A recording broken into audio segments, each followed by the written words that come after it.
नमस्कार, मी पंजाब डक विदर्भामध्ये 12, 13, 14, 15 ऑगस्ट पर्यंत असंच दररोज वेगवेगळ्या भागात पाऊस पडणार आहे म्हणून हा अंदाज सर्व शेतकऱ्यांनी लक्ष द्यायचा। पण सोलापूर जिल्हा, बीड जिल्हा, लातूर आणि धाराशिव जिल्ह्यातल्या शेतकऱ्यांना सांगू इच्छितो की तुमच्याकडे मात्र 15 आणि 16 ऑगस्टला चांगला पाऊस येणार आहे म्हणून तुमच्यासाठी एक आनंदाची बातमी। त्याच्यानंतर राज्यात मात्र आज देखील जळगाव जिल्हा, धुळे जिल्हा, नंदुरबार, इकडे बुलढाणा जिल्हा, अकोला, अमरावती ह्या परिसरामध्ये आणखी 2-3 दिवस मध्ये दररोज वेगवेगळ्या भागात काही ठिकाणी रिमझिम, काही ठिकाणी जोराचा पाऊस पडणार आहे म्हणून हा अंदाज सर्व शेतकऱ्यांना लक्ष द्यायचा। राज्यात सांगायचं झालं तर पश्चिम महाराष्ट्राकडे फक्त थोडाफार सरीव सरी येतील म्हणून हा अंदाज लक्ष द्यायचा। कोकण पट्टी आणि घाटमाथ्याचा पाऊस मात्र ते चालूच राहील। पुण्याकडं, नाशिककडं सरीव सुरुवात येईल म्हणून हा अंदाज पुणेकरांनी, नाशिककरांनी अंदाज लक्ष द्यायचा। पण राज्यात मात्र आज 12 ऑगस्ट, 13, 14, 15च्या दरम्यान वेगवेगळ्या भागात दररोज, सर्वदूर नाही पण वेगवेगळ्या भागात पाऊस पडणार आहे। सगळ्यात जास्त विदर्भाकडे जास्त पाऊस असणार आहे म्हणून विदर्भातल्या शेतकऱ्यांना अंदाज लक्ष द्यायचा। म्हणजे बुलढाणा जिल्हा, अकोला जिल्हा, अमरावती जिल्हा, यवतमाळ जिल्हा, वाशिम, हिंगोली, त्याच्यानंतर वर्धा, नागपूर, भंडारा, गोंदिया, चंद्रपूर ह्या परिसरामध्ये ह्या 2-3 दिवस मात्र दररोज वेगवेगळ्या भागात पाऊस पडणार आहे म्हणून अंदाज त्या शेतकऱ्यांनी लक्ष द्यायचा।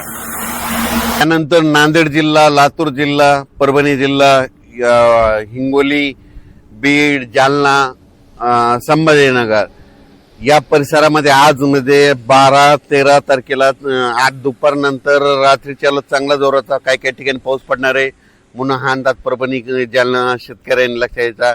लातूरकडं, बीडला देखील आज पाऊस असणार आहे। सर्वदूर नाही पण वेगवेगळ्या भागात चांगला पाऊस पडणार आहे म्हणून हा अंदाज लक्ष द्यायचा।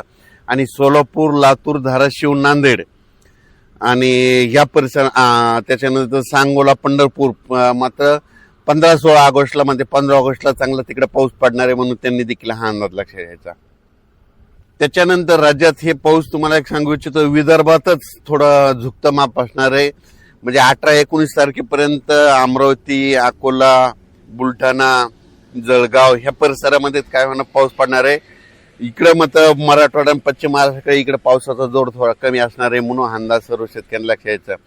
त्याच्यानंतर 20 तारखेच्या नंतर पुन्हा पावसाचा जोर, पण चांगल्या पावसासाठी ना मराठवाड्यातल्या आणि पश्चिम महाराष्ट्रातल्या शेतकऱ्याला म्हणजे सप्टेंबरमध्ये चांगला पाऊस असणार, म्हणजे सप्टेंबरपर्यंत म्हणजे विहिरीला पाणी येईल तसा पाऊस पडणार आहे। मग सप्टेंबरमध्ये तो चांगला पाऊस असणार आहे। या ऑगस्टमध्ये म्हणजे विहिरीला पाणी यायसारखा मराठवाड्यामध्ये, पश्चिम महाराष्ट्रामध्ये पाऊस नाही म्हणून हा अंदाज त्या शेतकऱ्यांना लक्ष द्यायचा। विदर्भात मात्र चांगला पाऊस पडणार आहे म्हणून विदर्भातल्या शेतकऱ्यासाठी ही आनंदाची बातमी। आज देखील आज 12 ऑगस्टला परभणी जिल्ह्यात, बीड जिल्ह्यात, जालना जिल्ह्यात, हिंगोली जिल्ह्यात, वाशिम जिल्ह्यात, नांदेड जिल्ह्यात बऱ्याच ठिकाणी आज 12, 13, 14च्या दरम्यान पाऊस पडणार आहे म्हणून अंदाज लक्ष द्यायचा।